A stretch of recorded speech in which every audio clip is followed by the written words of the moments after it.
রাতে ভয়ঙ্কর এক স্বপ্ন দেখে সকাল সকালে আজকে ঘুমটা ভেঙে গেল। ঘুম ভাঙার পর আর ঘুমানোর ট্রাই করিনি। বাহিরের দিকে তাকিয়ে দেখলাম প্রচুর পরিমাণে বৃষ্টি হচ্ছে। বৃষ্টি হচ্ছেই তো হচ্ছে, নামার তো কোনো নামই নিচ্ছে না। তো ভয়ঙ্কর স্বপ্নটা ছিল আমার মৃত নানুকে নিয়ে।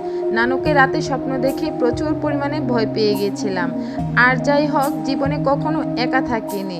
শায়নের বাবা বিদেশে যাওয়ার পর থেকে আমাদের একাই থাকতে হয়। মানুষ তো অভ্যাসের দাস। এখন হয়তো অনেক সাহসী হয়ে গেছি, একা থাকতে আর ভয় লাগে না। তো এই বৃষ্টির দিনে আজকে কিন্তু ভুনা খিচুড়ি খেতে অনেক ভালো লাগে। তার উপরে আজকে কিন্তু জুম্মার দিন। যাই হোক, আগে তো সকালের নাস্তা খেতে হবে। সকালের নাস্তা তৈরি করার জন্য আজকে আমি বানাবো আলুর ভর্তা দিয়ে পরোটা। তো আলুর ভর্তা কিন্তু আজকে আমি ঝাল ঝাল করে বানাবো, কারণ ছোট থেকেই আমার আম্মা আলু ভর্তা বানাতো অনেক ঝাল ঝাল করে, আর মুচমোচা পরোটা দিয়ে খেতে কিন্তু সেই লাগে। তার জন্য আমি মুচমোচা করে আজকে পরোটা বানাবো আর আলুর ভর্তা বানাবো, খেতে কিন্তু সেই লাগে। তার উপর যদি হয় বৃষ্টির দিন, সকালের নাস্তাটা যদি হয় মুচমোচা পরোটা আর আলুর ভর্তা, তাহলে কিন্তু খেতে সেই লাগে। তো নাস্তাটা সেরে আমি আবার একটু বাহিরের দিকে তাকালাম যে বৃষ্টি কি আসলে শেষ হয়েছে কিনা, কিন্তু না, বৃষ্টি তো থামার কোনো নামই নিচ্ছে না। মনে হচ্ছে বৃষ্টি 2 থেকে 3 দিনও পড়তে পারে। আর আমি চিন্তা করতেছিলাম যে আজকে কি বোনা খিচুড়ি রান্না করব কিনা। তো সবাইকে জিজ্ঞেস করলাম যে আজকে কি খাবা, সবাই বললো আজকে বিরিয়ানি খাবে, বোনা খিচুড়ি নাকি খাবে না। তো তার জন্য আমি কিন্তু বড় একটা পাতিল বসিয়ে দিলাম চুলাতে। আজকে বেশি বেশি করে বিরিয়ানি রান্না করব। আর কেন জানি আজকে আমার মন দিয়ে রান্না করতে একদম ভালো লাগতেছে না। মনে হচ্ছে যে আমি যেমন খুশি তেমনভাবে রান্না করি।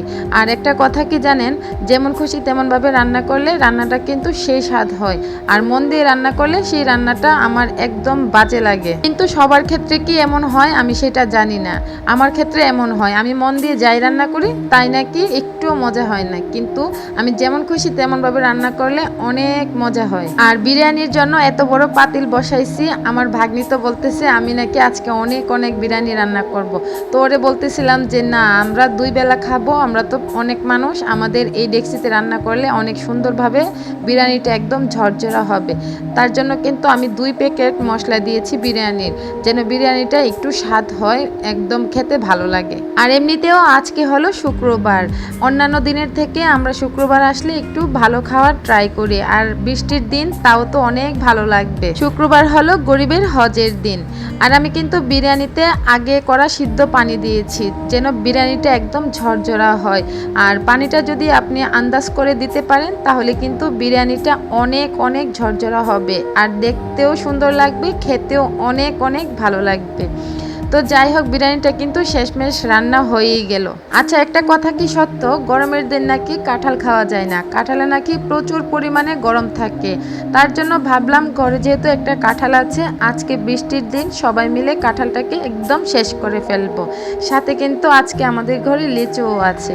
এবছরের প্রথম লিচু আজকে খেলাম, আলহামদুলিল্লাহ। গত বছর তো অনেক লিচু খেয়েছিলাম শায়নের বাবা যখন দেশে ছিল, এবছর এই ফার্স্ট লিচু খেলাম। তো বাহিরে কিন্তু বৃষ্টি হচ্ছে তো হচ্ছে, আমি কিন্তু ফাঁকে ফাঁকে গিয়ে দেখতেছিলাম যে বৃষ্টি শেষ হচ্ছে কিনা। বৃষ্টি কিন্তু আর শেষ হলো না। তো সবাই ভালো থাকুন, সুস্থ থাকেন, খোদা হাফেজ।